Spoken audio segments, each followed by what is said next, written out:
Então, se a gente tem uma utilidade do tipo 0, 1C, qual que é o teste de hipótese ótimo?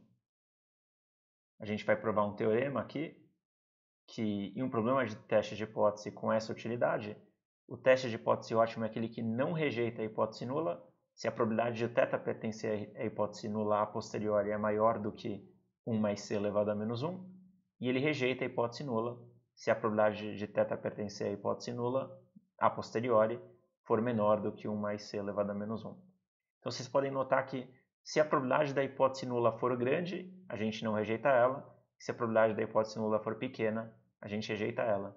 E o que define grande ou pequeno é dado justamente por esse valor de C aqui, né? Em que o C está dizendo quão mais grave é o erro tipo 1 em relação ao erro tipo 2. Então, só para a gente testar alguns valores, por exemplo, se a gente colocasse C igual a 1, vocês podem ver que daí a gente vai obter justamente meio como sendo esse corte. Então, a gente não rejeita a hipótese nula se a probabilidade a posteriori da hipótese nula for maior que meio, e a gente rejeita a hipótese nula se a probabilidade a posteriori dela for menor do que meio.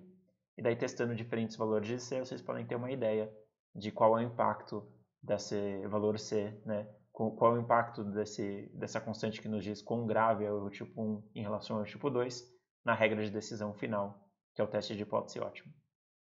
Então a gente vai começar provando esse teorema aqui.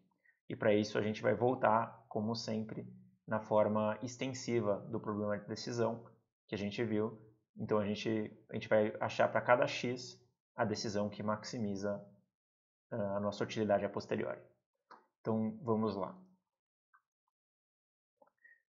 Como a gente só tem duas possíveis decisões, isso simplifica bastante, né, a nossa questão. Então, só lembrando que a gente vai ter que calcular a utilidade a posteriori da nossa decisão. No caso, a nossa decisão pode ser simplesmente não rejeitar a hipótese nula. Então, vamos deixar aqui o de 0 a posteriori. E depois a gente vai ter que calcular a esperança de rejeitar a hipótese nula a posteriori. Então, como a gente calcula isso aqui? A gente tem que primeiro notar que a gente está tirando a esperança. A gente vai ter 0 vezes alguma coisa, né, quando a hipótese nula é verdadeira. Porque aqui a gente está não rejeitando a hipótese nula. Então, se a hipótese nula é verdadeira, então a gente vai ter 0 vezes a indicadora que θ pertence a H0. E esse pedaço vai só cancelar, né, por causa do 0. E daí a gente tem... então aqui a gente está não rejeitando a hipótese nula, então a gente pode cometer um erro tipo 2 quando a hipótese nula é falsa. A gente vai ter menos 1 vezes a indicadora de θ não pertencer a H0. Dado x, porque a gente está calculando a posteriori. Então, o 0 vai cancelar. E vai sobrar só, pela linearidade da esperança, a gente pode tirar um menos 1 para fora. E vai sobrar a esperança da indicadora de θ não pertencer a H0, dado x. E a esperança de uma indicadora é simplesmente a probabilidade da região da indicadora. Então isso vai dar simplesmente igual a menos a probabilidade de θ não pertencer a H0, dado x. A gente pode desenvolver da mesma forma a utilidade de rejeitar a hipótese nula. A gente nota que vai ter um 0 que vai cancelar também de qualquer forma. Então a gente já pode nem anotar esse termo que vai dar 0. A gente vai simplesmente escrever menos c vezes a indicadora de θ pertencente a H0. Então, se a gente cometer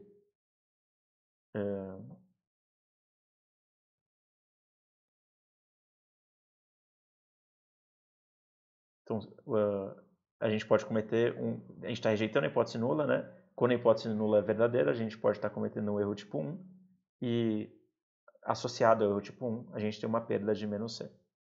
E a gente vai calcular essa utilidade, é claro, a posteriori, que é a maneira como a gente resolve a forma extensiva. E aqui a gente vai ter simplesmente menos C vezes a probabilidade de θ pertencente a H0 dado x.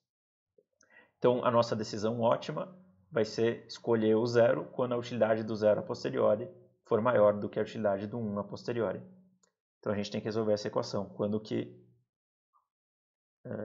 que a esperança de u zero dado x é maior do que a esperança de u de 1 dado x. A gente pode escrever aqui a esperança de u zero dado x, a gente viu que é menos a probabilidade de θ não pertencer a H0 dado x, ser maior do que menos C vezes a probabilidade de θ pertencente a H0 dado x. E daí agora o que sobrou é simplesmente rearranjar os termos, né? A gente tem a probabilidade de θ não pertencente a H0, a gente pode escrever como sendo...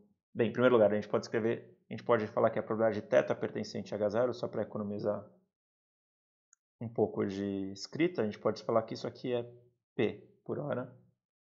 Então, a probabilidade de θ não pertencente a H0 vai ser 1 menos P. Então, a gente vai ter menos 1 menos P maior do que menos CP. E daí, rearranjando os termos, a gente vai ter aqui P menos 1 mais CP é maior que zero. Pondo o P em evidência, a gente vai obter 1 mais CP é maior do que 1, o que vai nos dar P é maior do que 1 mais C elevado a menos 1. E isso a gente está vendo quando a utilidade do zero é maior do que a utilidade do 1.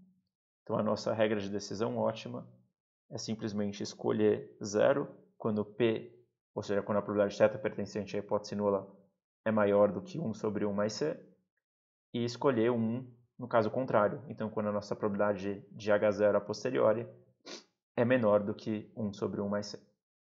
E com isso a gente conseguiu provar, então, a regra de decisão ótima que a gente tinha aqui no teorema. E a gente vai agora poder, então, aplicar essa regra de decisão ótima a um problema conhecido em um exemplo. E a gente vai fazer isso no próximo vídeo.